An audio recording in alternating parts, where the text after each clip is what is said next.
All right, so in step number 4, we're going to complete the center line. And so it's just a similar process to the flank lines, just more baits. So we've got bait number 1. So it goes bait, bead, crimp, bead, crimp. And I like to just do it all in one step here. And so the second bait,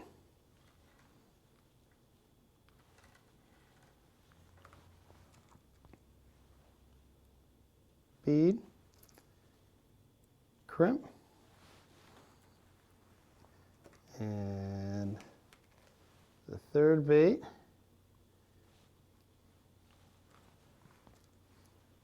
bead, and crimp.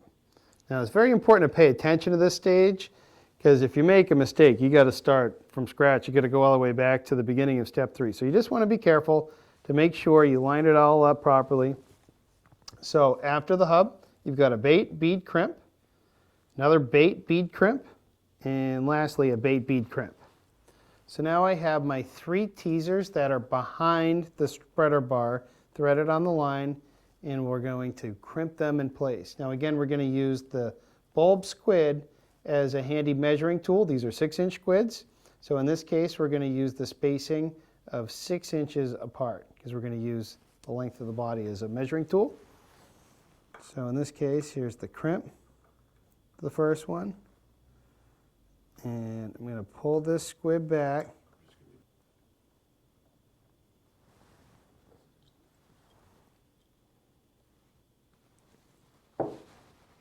So we're basically spacing every 2 squid bodies. And so you can understand it as 6 inches from the bottom of the squid, from where you begin your crimp. Or you can view it as crimps are 12 inches apart if you have a ruler. But if you're in the field, I always like to use the bodies as a spacer. You don't have to worry about it. And so this last one, so this is all the way sitting on the crimp. I'm going to take this last one, get my spacing, and that's my last teaser. Now before I connect this last crimp on the center line, we're going to take a moment to add black tubing chafe gear and the high quality ball bearing swivel we included. Going to make sure our measurement's still intact.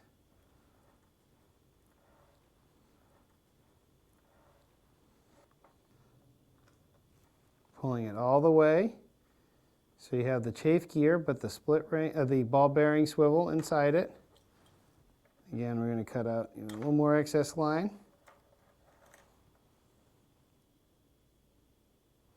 Going to do crimp 1, crimp 2, and crimp 3.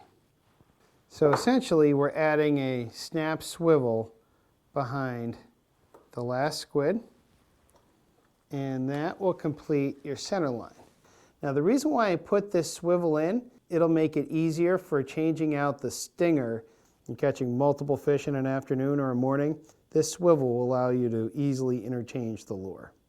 And now making your stinger bait's pretty easy. So you'll start with the chafe gear.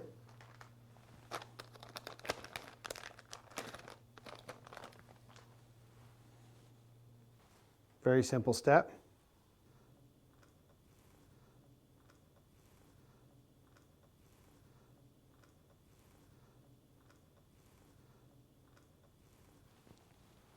Crimp 1, crimp 2, crimp 3.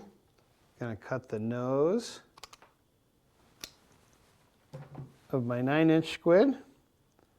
Going to slide that through. We're getting close. So now the next step is, I know from experience, you want 4 beads. 1, 2, 3, 4 beads. 2 1-ounce egg sinkers. This chafe tube, which lengthens the lifespan of the leader on the stinger line, but also makes for a very quick and easy spacer. We're going to put our crimp on. And I like to use the metal chafe gear for hooks and the black tubing chafe gear for swivel connections. This is my VMC 8705 tuna hook. There's plenty of good tuna hooks out there, but this is the one that's included in the kit. And my personal favorite.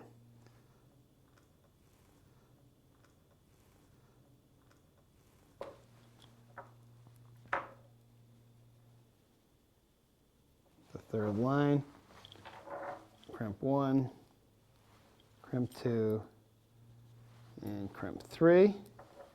I think, my friends, we have completed the bar essentially. So you can see the configuration.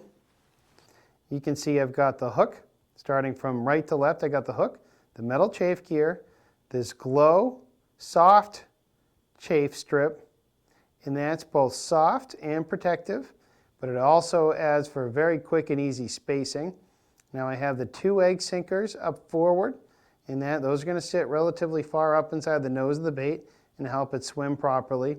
And then the last step is I have 4 little glow beads, because I know from experience just those 4 little beads will space everything out just perfectly. So when the bait's all seated in place, that hook's about 1/4 of an inch above the skirt. You know, I find that placement's the best one as far as hookups go. For the final step, going to connect it to the swivel, and you're in business. So when this gets chewed up a little bit, you just take it off, you pop a new one on. And you'll have a very well-built spreader bar in your hands, and you'll have the knowledge to build all your future bars. But most importantly, if something goes wrong when you're on the water, you'll now literally have the tools and the parts to fix anything at sea.